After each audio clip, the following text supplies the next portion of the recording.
এবার আসেন রোধের সূত্র। রোধের নির্ভরশীলতা কি? চারটা বিষয়ের উপরে একটা পরিবাহীর রোধ নির্ভর করে। পরিবাহীর দৈর্ঘ্য, প্রস্থচ্ছেদ ক্ষেত্রফল, পরিবাহীর উপাদান এবং পরিবাহীর তাপমাত্রা। কয়টা জিনিসের উপর নির্ভর করে? চারটা জিনিসের উপরে একটা পরিবাহীর প্রবাহের মানে মানে প্রবাহের পরিমাণ নির্ভর করে বা রোধের পরিমাণ নির্ভর করে। কি কি জিনিসের উপরে? দৈর্ঘ্য, প্রস্থচ্ছেদ ক্ষেত্রফল। প্রস্থচ্ছেদ ক্ষেত্রফল মানে এটা কেটে যেই ক্ষেত্রফল পাওয়া যায়, তাহলে প্রস্থচ্ছেদ ক্ষেত্রফল, দৈর্ঘ্য, উপাদান এবং তাপমাত্রা, এই চারটা বিষয়ের উপরে একটা পরিবাহীর রোধ নির্ভর করে। তাহলে রোধের যেই সূত্র, সেই সূত্রটা আমরা একটু দেখি যে এই চারটা জিনিসের উপরে নির্ভর করে। এখন এই চারটা জিনিসকে দিয়ে আমরা আসলে সূত্র তৈরি করব। সেটা হচ্ছে একটা পরিবাহীর রোধ দৈর্ঘ্যের সমানুপাতিক। দৈর্ঘ্যের সমানুপাতিক কি কি শর্তে? শর্ত হচ্ছে তার প্রস্থচ্ছেদ ক্ষেত্রফল এ কনস্ট্যান্ট থাকবে, তাপমাত্রা কনস্ট্যান্ট থাকতে হবে। তাপমাত্রা কি থাকতে হবে? কনস্ট্যান্ট থাকতে হবে। দৈর্ঘ্য সমানুপাতিক হবে, দৈর্ঘ্যের সমানুপাতিক রোধ হবে, মানে রোধ তত বাড়বে যত দৈর্ঘ্য বাড়বে। এটা খুব সিম্পল আইডিয়া, কিন্তু যত লম্বা পরিবাহী হবে, বেশি দূর যাইতে হলে বাধা বেশি পাবে না। তাহলে কখন এটা হবে? যদি আমরা এ ধ্রুবক হয়, এ ধ্রুবক হয়, তাপমাত্রা ধ্রুবক হয়, আর কি ধ্রুবক হইতে হবে? উপাদান। উপাদান মানে কি? একই উপাদানের। তো আমরা এখানে আপাতত এ ধ্রুবক লিখি। আর আমরা জানি যে একই উপাদানের, যখন আমরা সূত্রটা লিখব তখন লিখব যে একই উপাদানের কোনো পরিবাহীর রোধ তার দৈর্ঘ্যের সমানুপাতিক যখন প্রস্থচ্ছেদ ক্ষেত্রফল এবং তাপমাত্রা স্থির থাকবে। কথা কি বোঝা যায়? এরপর পরিবাহীর রোধ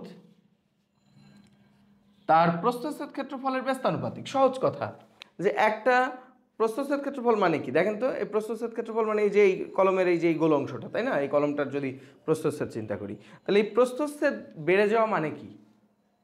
তারটা মোটা তার, আর কমে যাওয়া মানে চিকন তার। তাহলে কোন তারের রোধ বেশি? বাধা কোনটায় বেশি?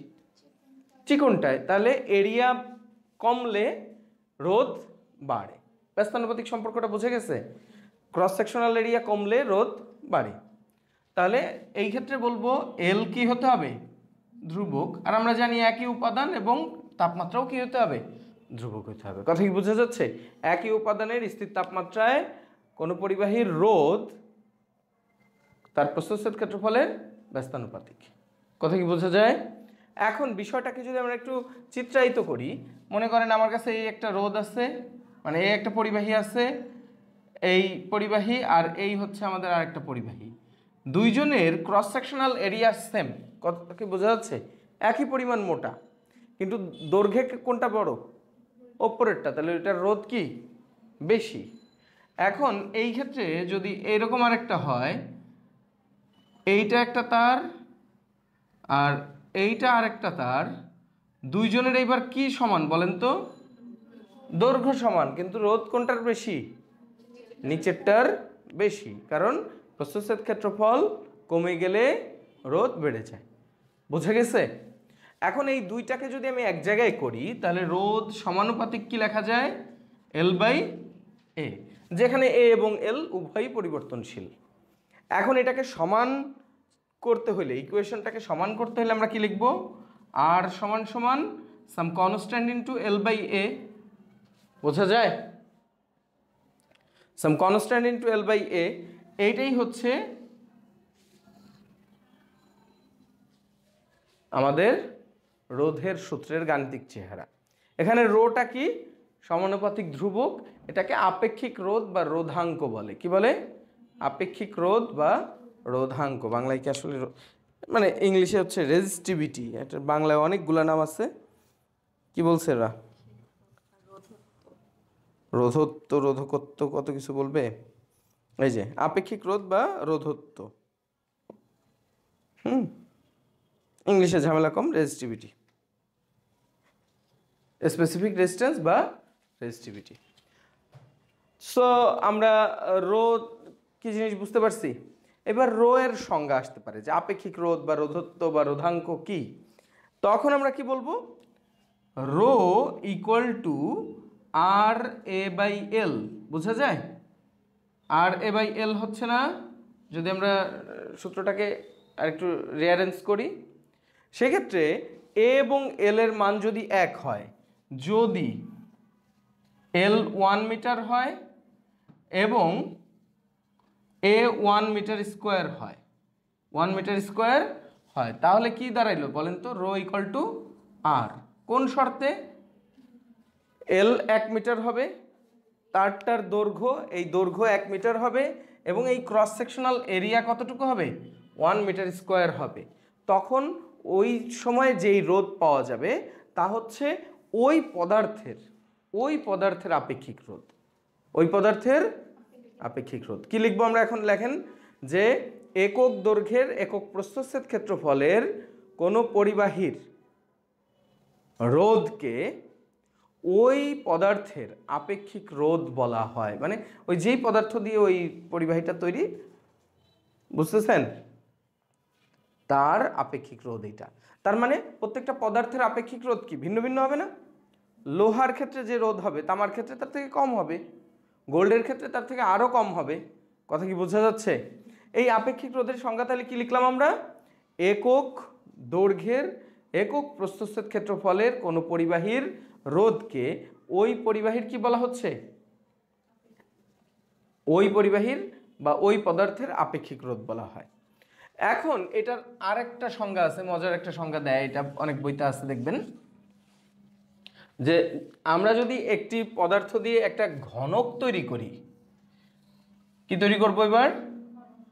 ঘনক, যার প্রত্যেক বাহুর দৈর্ঘ্য একক, তবে ওই ঘনকের দুইটি তলের মধ্যবর্তী রোধকে আপেক্ষিক রোধ বলে। কি বলছি? লেখেন, একক দৈর্ঘ্য বিশিষ্ট ঘনকের দুইটি পৃষ্ঠের মধ্যবর্তী রোধকে ওই পদার্থের বা ওই ঘনকের পদার্থের আপেক্ষিক রোধ বলা হয়। এটা কেন বলে একটু দেখেন, এদিকে খেয়াল করেন। একটু আগে আমরা সংজ্ঞাটা কি দিছি, যে আমার আগের সংজ্ঞাটা কি ছিল, যে এই ক্রস সেকশনাল এরিয়া কি হতে হবে? 1 মিটার স্কোয়ার এবং এটার দৈর্ঘ্য কত হতে হবে? 1 মিটার। তাহলে এটার রোধকে আমরা আপেক্ষিক রোধ বলছিলাম না? এইখানে সেই শর্তই মানছে, খেয়াল করেন। এইটা এই প্রান্ত আর এই প্রান্তের মধ্যে আমি মনে করেন যে বিদ্যুৎ সংযোগ দিলাম, তাহলে এই দুই প্রান্তের মধ্যবর্তী দূরত্ব কত? 1 মিটার। এইটার একটা ক্রস সেকশনাল এরিয়া, এই সাইডের এরিয়াটা কত? 1 মিটার স্কোয়ার, কারণ এর দৈর্ঘ্য প্রস্থ উচ্চতা সবই 1 মিটার। কথা কি বোঝা যাচ্ছে? তাহলে একক দৈর্ঘ্য বিশিষ্ট ঘনকের দুইটি পৃষ্ঠের মধ্যবর্তী রোধই কি? আপেক্ষিক রোধ। কার আপেক্ষিক রোধ? যেই পদার্থ দিয়ে ওই ঘনকটা তৈরি, সেই পদার্থের আপেক্ষিক রোধ। বোঝা যাচ্ছে? এবার পরিবাহকত্ব বা কন্ডাক্টিভিটি দেখেন, রোধের বিপরীত রাশি কি ছিল? পরিবাহিতা। দেখেন, রোধ ছিল আর, তার বিপরীত রাশি ছিল জি, সেটা ছিল 1/r। তাহলে এটা হচ্ছে রেজিস্ট্যান্স, এটা ছিল কন্ডাক্টেন্স। কথা কি বুঝছেন? রোধ, পরিবাহিতা, আর এটার রোধকত্ব বা আপেক্ষিক রোধ সিগমা, এইটার বিপরীত রাশিকে বলা হয় কন্ডাক্টেন্স বা পরিবাহকত্ব। কি বলা হয়? এটা রোধকত্ব, এটা কি? পরিবাহকত্ব। সরি, এটা রোধকত্ব, এটা হচ্ছে কি? পরিবাহকত্ব। তাহলে 1/ρ। তাহলে এইভাবে লিখব যে আপেক্ষিক রোধের বিপরীত রাশিকে পরিবাহকত্ব বা কন্ডাক্টিভিটি বলে। বুঝে গেছে? এরপরে খুবই সিম্পল একটা বিষয়, সেটা হচ্ছে রোধের সমবায়। রোধের সমবায়টা আমি জটিল ইকুয়েশনে না গিয়ে এই টপিকসটার মধ্যেই কভার করব। রোধের সমবায় দুই রকম হতে পারে, প্রধানত দুই প্রকার। রোধের সমবায় প্রধানত দুই প্রকার। একটা হচ্ছে শ্রেণীবদ্ধভাবে সমবায়, তাই না? এটা R1, এটা R2, এটা R3, এইভাবে সংযোগ করলে রোধ বাড়বে না কমবে? বাড়ে। কেন বাড়ে? কারণ কি? কারণ কি এভাবে সংযোগ করার কারণে বাড়ে কেন? খুবই একটা সিম্পল, আমি এইটা মুছি নেই, এদিকে খেয়াল করেন। এইটা একটা রোধ তো, তাই না? ধরেন এইটা এইটুকু, এটা এইটুকু, এইটা হচ্ছে এইটুকু, এরকম হইতে পারে না? এই তিনটাকে আপনি কি করছেন? একটার মাথায় আরেকটাকে এইভাবে যুক্ত করছেন, একটার মাথায় একটাকে এইভাবে যুক্ত করছেন। তাহলে এইভাবে যুক্ত করাতে আপনার বাড়ছেটা কি দেখেন তো? লেন্থ বাড়ছে, দৈর্ঘ্য বাড়ছে। আর দৈর্ঘ্য বাড়লে রোধ কি হয়? বাড়ে। এই ক্ষেত্রে রোধ তিনটা কি হয়েছে দেখেন, এই একটা, তারপরে এই একটা, এই একটা, এই তিনটা এইভাবে যদি যুক্ত করি, এটাই তো শ্রেণী সংযোগ। তো এই ক্ষেত্রে রোধের দৈর্ঘ্য কি হয়েছে?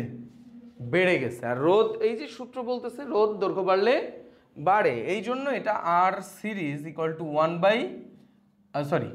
আর series equal to R1 plus R2 plus R3, এইভাবে যোগ যোগ হয়ে যায়, মানে বেড়ে যায়। কথায় বোঝা গেছে? রোধ কেন এইভাবে যুক্ত করলে বাড়ে বোঝা গেছে। এখন আসেন দ্বিতীয়টা, আরেকটা সংযোগকে কি সংযোগ বলা হয়? সমান্তরাল সংযোগ। এই যে একটা রোধ, এই যে আরেকটা রোধ, এই আরেকটা রোধ, আমি এইভাবে তিনটা রোধকে যুক্ত করলাম। তো এই ক্ষেত্রে কি হচ্ছে খেয়াল করেন, আমরা যদি ওই আগের অ্যানালজি ইউজ করি, তাহলে এই একটা রোধ, এই আরেকটা রোধ, এরকম রোধের তো এরকম না, বুঝতেছেন? দৈর্ঘ্য বাড়ছে।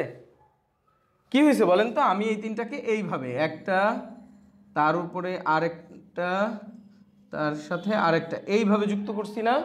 এতে করে দৈর্ঘ্য বাড়ছে। কি বাড়ছে? আমি এই যে একটা একটা এরকম যদি যুক্ত করি, তাহলে এটা কি বেড়ে গেছে? ক্ষেত্রফল, প্রস্থচ্ছেদ ক্ষেত্রফলটা বেড়ে গেছে, তাই না? এরিয়া বেড়ে গেছে। আর এরিয়া বাড়লে কি হয়? এরিয়ার ব্যস্তানুপাতিক। এই জন্য আর প্যারালালকে 1/rp equal to 1/r1 plus 1/r2 plus 1/r3 এই আকারে লেখা হয়। এর গাণিতিক ব্যাখ্যাটা আছে, এর থেকে এইভাবে জিনিসটা ফিল করা যায়, ঠিক কিনা? আসলে কি হয়েছে, এই জায়গায় ক্রস সেকশনাল এরিয়া বেড়ে গেছে, এখানে আমি কি বেড়ে মানে বৃদ্ধি করে দিছি, ওইখানে বেড়ে গেছে কি দৈর্ঘ্য, আর এখানে বেড়ে গেছে কি এরিয়া। তাহলে এই সূত্রের সাথে যে এটার রিলেশন আছে, কো রিলেশন আছে, এটা কি বোঝা গেছে? তাহলে সমবায়, আরেকটা সমবায় বলে মিশ্র সমবায়। মিশ্র সমবায় কি? এই যে এই তিনটা কি সংযোগে ছিল? সমান্তরাল সংযোগে। এই তিনটাকে সমান্তরাল সংযোগে রেখে এর সাথে আমি আরেকটা এইভাবে দিলাম, তাহলে এটা কি সংযোগ হইল?